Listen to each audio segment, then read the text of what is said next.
several times before. But yeah, this mod, you know, you need it. It's awesome. Yeah, it's definitely the best regular reoccurring mod so far. Yeah, just keep hitting that Y button, and you can get all bloody.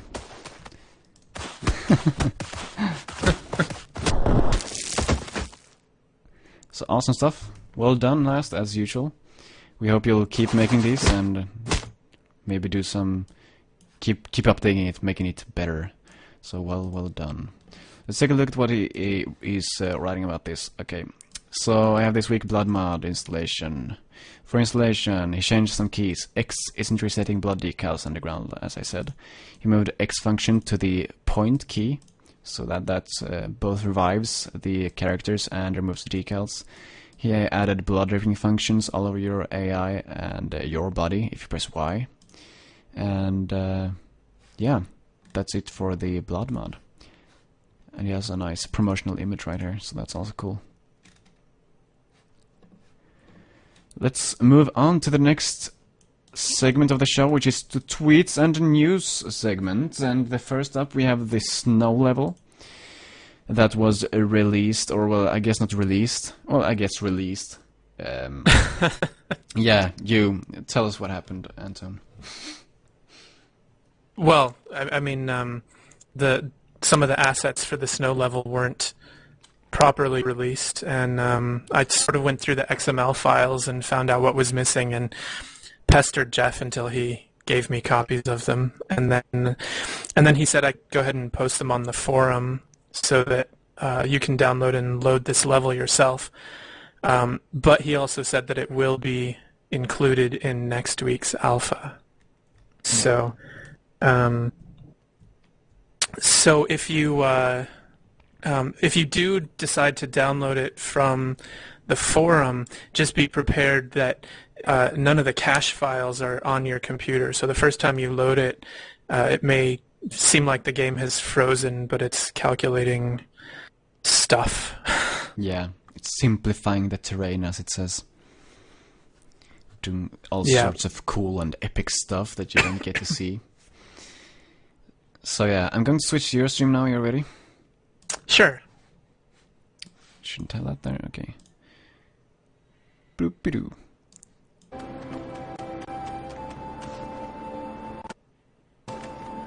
And there we go.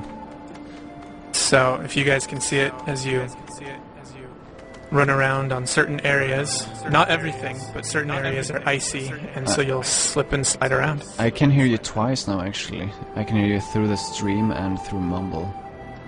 Oh, I can fix that for you. Awesome. Echo, echo, everyone writes. Sorry. Why is that the case, though? Maybe you can turn it off in FME. Sure, I can do that. So you should no longer be getting it. Oh, now I can't hear you in Mumble, but I can hear you through the stream, and I think that'll be fine.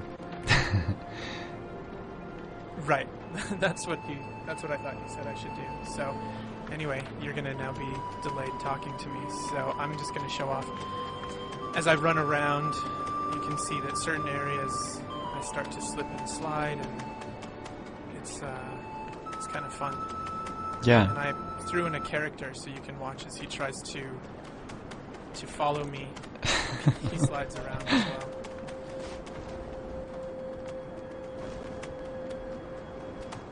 I really like the new So material properties. This level is pretty...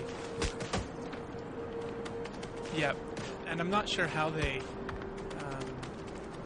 designate what areas are icy and not, but it's pretty cool. And then the other thing that you guys should be able to hear is there are a lot of the ice cracking sounds loaded up. So if I flip over to the editor mode, you can see that there are all kinds of these purple objects are ice cracking sounds. So as you move around the map, David had really made it so certain places crack a lot. I actually think it's maybe too much at the moment, but it is pretty cool, I think. Yeah, totally. Yeah, it just shows that the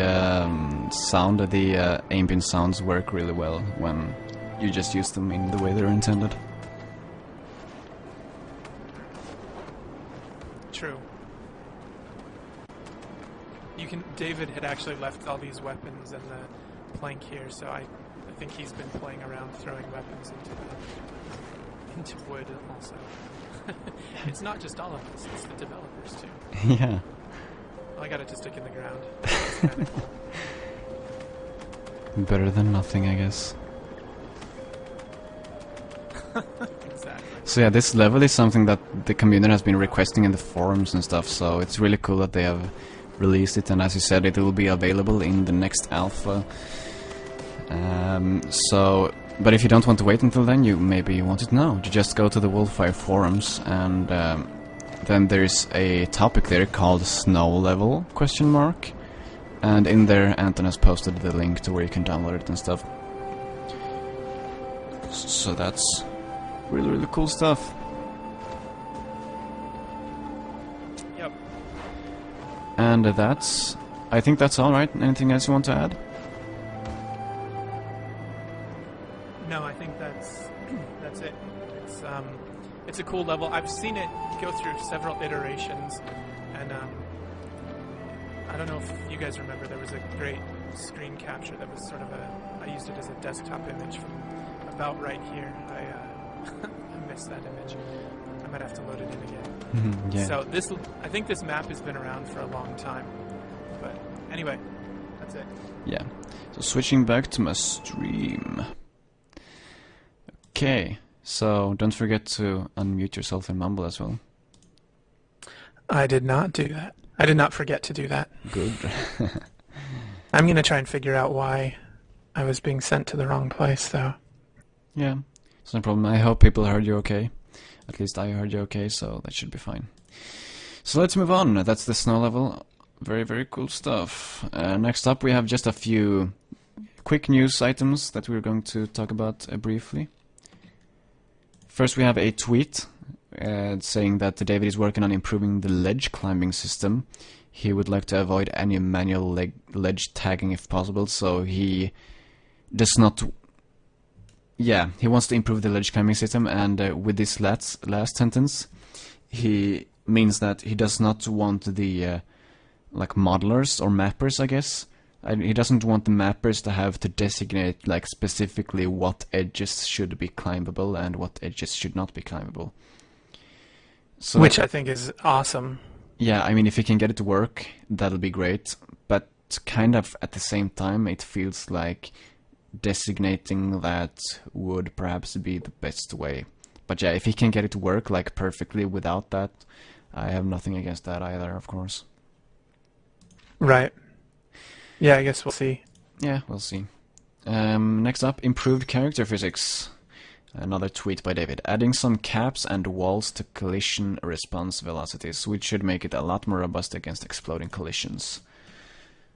This is if you have ever made one of those catapults where you like do a crack between two objects and then you put down a character in there and like move one of the objects slightly, and you'll find the character like flies far, far away. That will hopefully not be able to happen because he'll be adding caps, and with caps that's not actually like hats. There will be no hats in Overgrowth as far as I know, not like in TF2 at least. But caps as in maximums. So instead of having you be able to fly away at like 1,000 kilometers an hour, you'll be able to just fly away at, you know, at a lower speed, so you won't be able to fly across the whole level. So that's cool. Making it feel more awesome to move around, not having to worry about flying away suddenly. If you get into a tight spot, quite literally is what I wanted to say. And we have another tweet. Added flailing when falling lethal distances, though the animation is placeholder. a lot of people have requested this feature, and it has now been added to the game. Not much else to add. It should probably be in the next alpha, like these other two news items as well. Next up, Awesomium ported to Linux. This is huge news, actually. This was found out by Marcus, right, on the forums.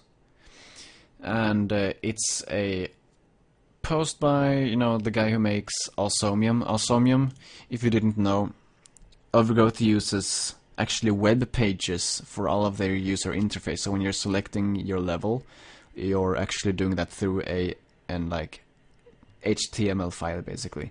And all the UI elements when you're adding objects and stuff like that, that's also HTML. And they're using Awesomium to be able to render web pages inside of their game. The problem with this is that it has not been available for Linux since they added it, but they have said that there will be support for Linux in the future. And finally, after like 2 months of silence, let's see how far. Let's say, okay, May 19th they said this, and last time was February 14th. Let's see. February, March, April, May. So like 2 or 3 months ago was the last thing we heard about this, and now they're saying that it should be pretty much done and that we should be getting a test version pretty soon. And there's even a screenshot showing the Webflow sample running in Ubuntu. So there you go. This is huge news. Yeah, it really is huge news. There are a lot of people who are waiting for a Linux version for Overgrowth. So those people will be very happy to hear this. This has basically been the huge barrier between, you know, just to get the Linux version out there. And now they just need to get John Carmack, right? No, not John Carmack, no. That's another Icculus, guy. Icculus. Ryan Gordon. It's Ryan Gordon. Yes, indeed. John Carmack is like the it dude. He doesn't make ports. Yeah, but that guy, Icculus, he's going to port Overgrowth, I'm pretty sure. So now it's up to him to do that. Yeah, and I mean, I've heard that Icculus has had it for a while, because there was also the Berkelium option instead of Awesomium. So we'll just have to see when Ryan has the chance to finish porting it. Yeah, though they did not want to use the Berkelium or Berkelium, I don't know, that thing that is like an open source version of Awesomium, because I asked them about that actually, and Jeff said that they didn't want to use it because it wasn't supported. So I don't know if it's just not being developed or anything like that, but Awesomium is actually a commercial thing where big projects like big games, big studios have to pay money to get a license, but indies gets to get the license for free. So that's cool. So I guess they don't want to settle for Berkelium or Berkelium, the other thing. Berkelium. Berkelium, okay. They don't want to settle for that when they can have Awesomium. That is obviously awesome. You can hear it from the name. And it also has, you know, supported. It's supported. People are actually working on it. Right. So, rejoice Linux users, you may almost be able to play. Yay. Awesome stuff. And that is the last piece of news for this week. Is there anything you want to add, Anton? No. Sweet. No, I think this was good. Yeah, and as you said, right on time. So, if you want to follow me and just to get updates whenever I go live, just go to OGWeekly.com. I have a Steam group. You can go to the YouTube channel. You can check out my Twitter, where I try to tweet as soon as something with Overgrowth happens. But yeah, in general, thanks everyone for watching, and I'll see you guys next week. Bye-bye. See you guys.